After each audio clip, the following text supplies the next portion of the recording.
is teaching also that all of this, once you begin to study it, all of them have an eternal message.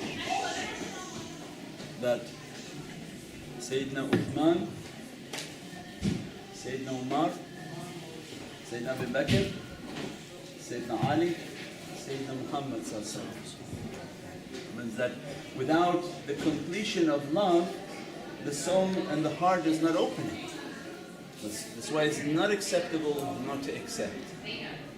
The heart won't open, the reality of the heart can't open. They're teaching you that the position of this Sahabi is an eternal reality of the soul. It's not just random names and random people Allah put together. That at the level of knowledge, Sayyidina Uthman is responsible for knowledge. Why Prophet gave two daughters and he's compiler of Holy Quran? Means no Uthman, no compiled Quran. We have for ourselves a compiled Quran and all the tashkeel, all the notes of it, all its secret encodings, but Sayyidina Uthman. It's unimaginable because each dot, each note, each wow, each line of it is an immense secret. That he encoded everything by order of Prophet. So it means the station of knowledge and that reality begins to open. Then Sayyidina Omar Farooq, it's not a coincidence that he's at the station of war, in the station of struggle, and that the nation was not standing up for itself until Allah until Prophet asked to send me one of them. Why? Because قَدْ جَاءَ الْحَقِّ وَزَّهَقَ الْبَاطِلُ means the ayat of Quran al-Sharif is at that level, قَدْ جَاءَ الْحَقِّ. There are certain ayahs that always are on these levels. اسْمَ كُلَّهَا. So you see, that's why always Mawlana Shaykh reciting certain ayahs always, because this is in regards to the levels of the heart and the reality of the heart. قَدْ جَاءَ الْحَقِّ وَزَّهَقَ الْبَاطِلُ. So who's representing that struggle and the way of struggle was Sayyidina. The Prophet described that if there was a Prophet after me, it would be Sayyidina Omar. And that Sayyidina Omar must come to perfect our soul, that you have to struggle for what's correct. Don't stay silent to oppression. Not the oppression outside. Now Amr bil Ma'ruf, they're lying. They want to go and correct everybody but not correct themselves. Amr bil Ma'ruf and then they slap you.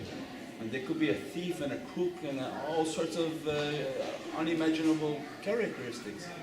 That ayah and that understanding was for ourselves.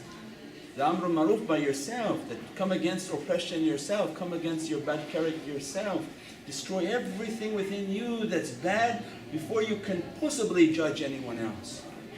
Otherwise, you stand the risk of Allah's severe punishment. Allah says, how you judge my creation and you didn't judge yourself? You didn't fix all of your own wrongdoings. That's why awliya come into our lives and they teach us to be humble. They don't see anything wrong with anyone, see only wrong with ourselves.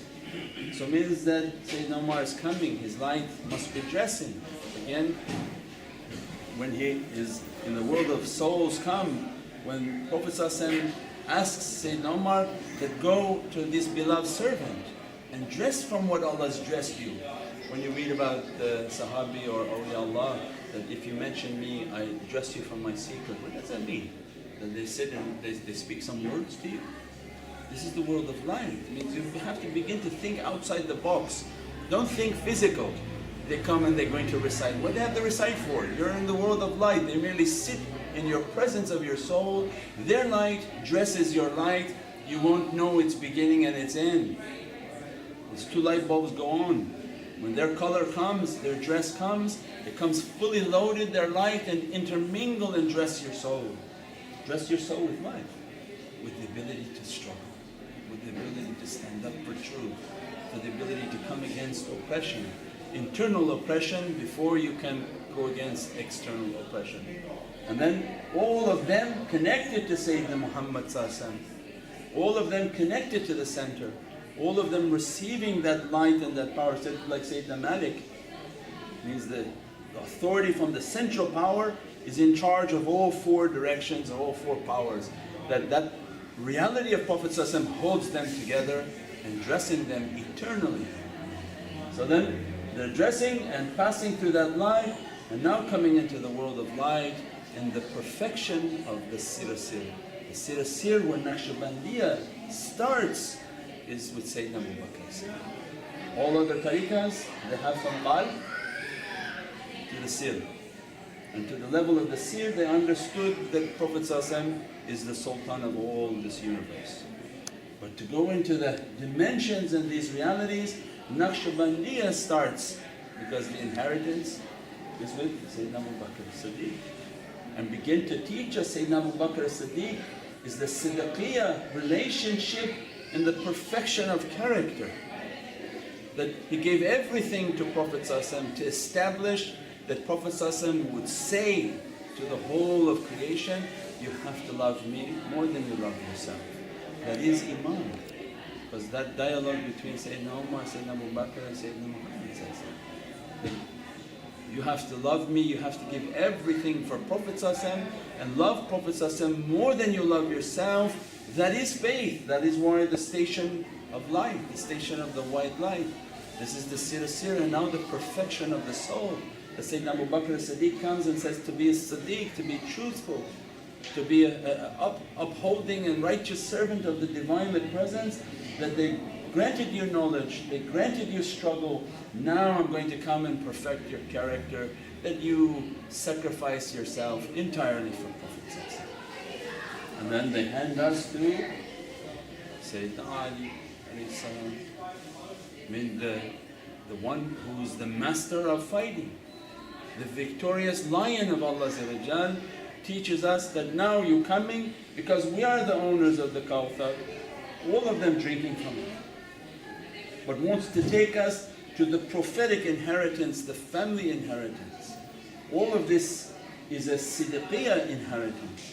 But coming and teaching that come into this reality, we are the owners of the Kawthar, Ataynaka al-Kawthar. But I'm going to show you Sali Rabbika, pray unto your Lord. Lordship and the reality of the kingdom.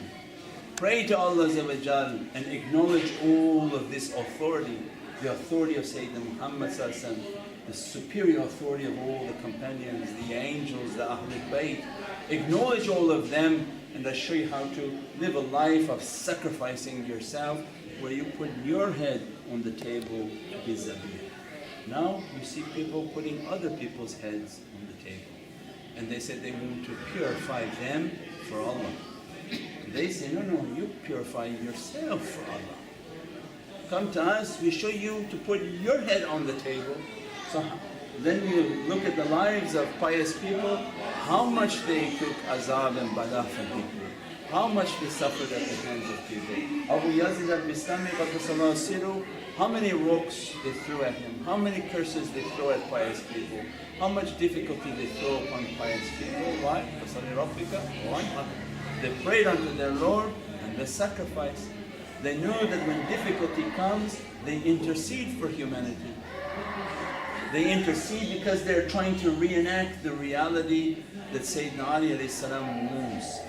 That is, my brother perfected your siddiqiyya and truthfulness, and that you gave everything for Prophet ﷺ.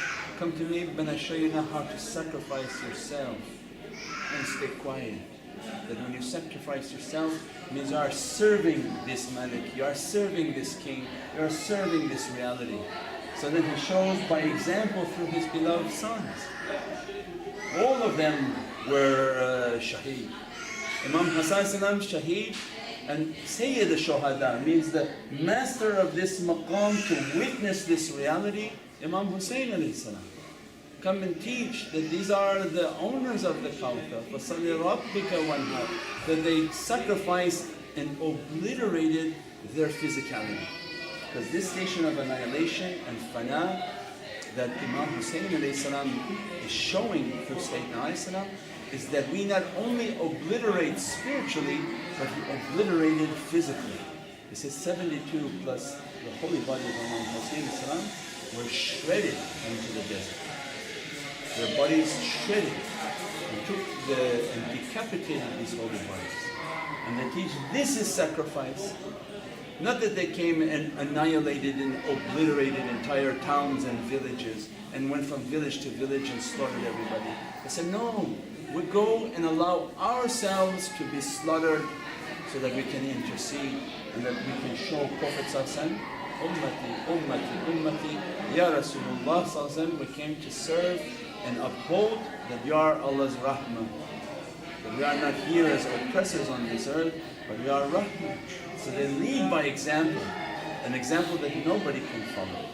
But they show us, this is your hero, that serve, not by hurting and abusing people, but taking their hurt and their abuse, carrying their burdens and their difficulties, and stay silent so that you can take these bags into the presence of Prophet. And what Allah if you can reach to this destination of Prophet, Allah says, I will obliterate all your opponents. Means I grant you my rida and satisfaction. I grant you annihilation. This is the station of the master of annihilation. Why it's black? Because no more manifestation. The Prophet is the Lord of annihilation, the master of annihilation, where if he teaches you how to annihilate, he even annihilate you within your annihilation, that you no longer manifest the light, because he's going to take you into the innermost secret of Allah's divine presence, to witness, not to be one, because no oneness with Allah's divine greatness, but to witness. Witness what Allah wants our souls to witness, but you can't have an existence in that presence. So Prophet like a black hole teaches you, be nothing. That even your somethingness will vanish in that black light. That's why it's black, because nothing manifests back.